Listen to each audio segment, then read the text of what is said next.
El partido de izquierda llamado Frente de Liberación, dirigido por el comunista Amura Kamura, ha ganado las actuales elecciones en el país de Sri Lanka en este año 24, el pasado 23 de septiembre, con un porcentaje de votos del 42.31%. Y con este claro ejemplo, podemos ver que el comunismo aún sigue vigente en nuestra actual sociedad, debido a que las clases obreras de hoy lo siguen considerando que es factible en la supuesta búsqueda de igualdad tanto en los bienes sociales como en los bienes económicos, sí que una clase pudiente o cualquier clase social que esté más arriba de ellos, o sea, la clase obrera, los hagan de menos.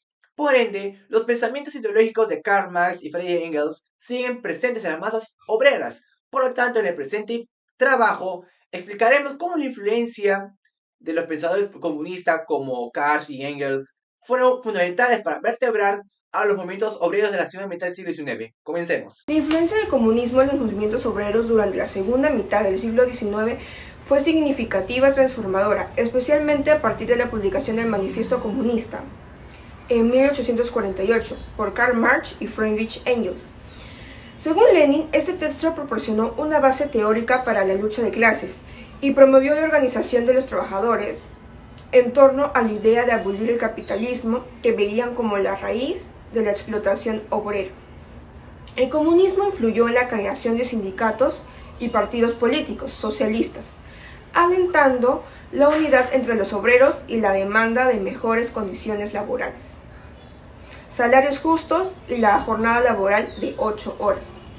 Además, inspiró revoluciones y huelgas en Europa, como la Comuna de París en 1871, que aunque fue derrotada, dejó un legado de resistencia obrera.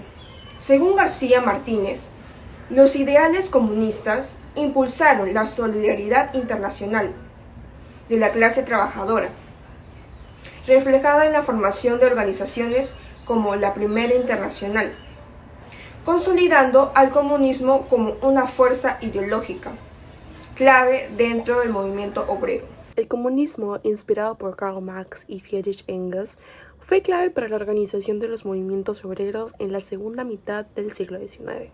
Sus ideas sobre la lucha de clases y la explotación del capital influyeron en la conciencia política de los trabajadores, impulsando la formación de sindicatos y partidos que abogaron por reformas laborales y cambios en las sociedades industriales de Europa.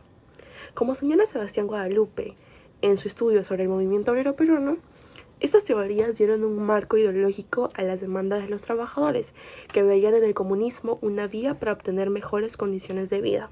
La reciente victoria del Frente de Liberación en las elecciones de Sri Lanka, bajo la dirección del comunista Anura Kumara Dissanayake, es un claro ejemplo de que el comunismo sigue vigente en la actualidad. El 42.31% de votos obtenidos el 23 de septiembre de 2024 refleja que, aún hoy, la clase obrera ve en las ideas de Marx y Engels una solución para alcanzar la igualdad social y económica, enfrentando la explotación por parte de las élites. Esta continuidad en la relevancia del comunismo resalta la perdurabilidad de sus postulados en la lucha obrera moderna. Sin embargo, a medida que el marxismo ganaba terreno, surgieron corrientes revisionistas dentro del movimiento socialista que intentaban modificar sus fundamentos. Según Lenin, en su obra Marxismo y Revisionismo, estos intentos, impulsados por intereses de la clase burguesa, buscaban diluir la lucha de las clases y adaptar las ideas marxistas a un contexto capitalista más favorable. Bueno, en primer lugar, enfocándonos en el contexto histórico que se abarcó en aquellos años según nuestra investigación, esto se dio a base al movimiento obrero en los primeros orígenes del marxismo. Según Ford, a mediados del siglo XIX, Europa vivió profundos cambios sociales y económicos, impulsados por la revolución industrial, que transformó la producción con la mecanización y provocó una masiva migración del campo a las ciudades. Esto se vio mucho debido a los procesos económicos en lo que en ese año la economía estaba creciendo por todo esto de la maquinaria, ¿no?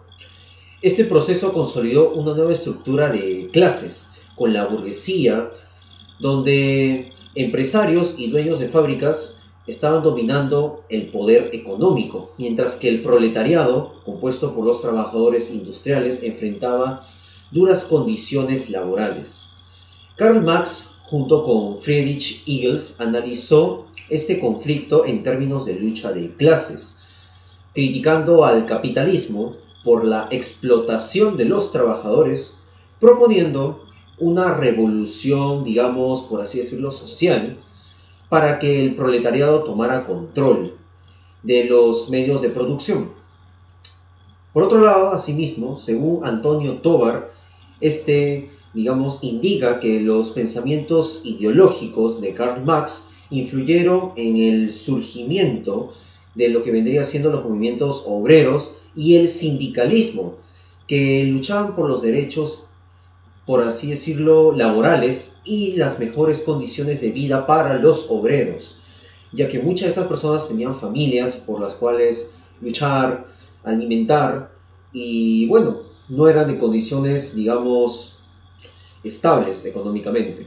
La creación de la Primera Internacional, liderada por Marx, ayudó a diseminar sus ideas y fortaleció la organización de los trabajadores en toda Europa, dejando huella en las luchas sociales del siglo XIX, que hasta el día de hoy tiene, por así decirlo, ciertas repercusiones en nuestra actual y moderna sociedad. En conclusión, a mediados del siglo XIX, el comunismo influyó en las clases obreras para que ellos buscaran hacer una lucha y abolieran al capitalismo. También esto impulsó a las organizaciones de sindicatos y redes internacionales como la Primera Internacional, quienes unificaron a los trabajadores en torno a sus demandas. Sin embargo, también generó divisiones internas, quienes buscaban unas reformas graduales como buscaban o abogaban por una revolución social. Al mismo tiempo, el comunismo también fomentó una mayor conciencia de clase entre los trabajadores, ayudándolos a identificarse con una fuerza colectiva opuesta a la burguesía. Esto también fortaleció el sentido de unidad y solidaridad en el movimiento obrero, en el movimiento obrero, impulsando luchas más coordinadas y estrategias para lograr sus objetivos comunes. Gracias.